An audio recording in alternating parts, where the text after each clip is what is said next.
Você já ouviu falar de um navio fantasma que ficou à deriva por 13 anos?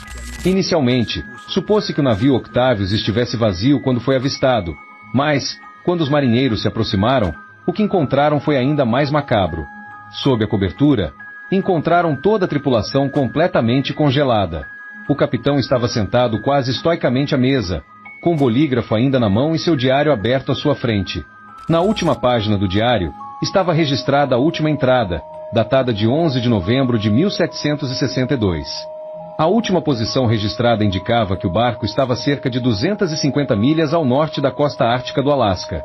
O que realmente aconteceu com o Octavius? Até hoje, ninguém sabe o que aconteceu com a tripulação. O que você acha que aconteceu com o Octavius? Comente abaixo. Siga para conhecer mais histórias como essa.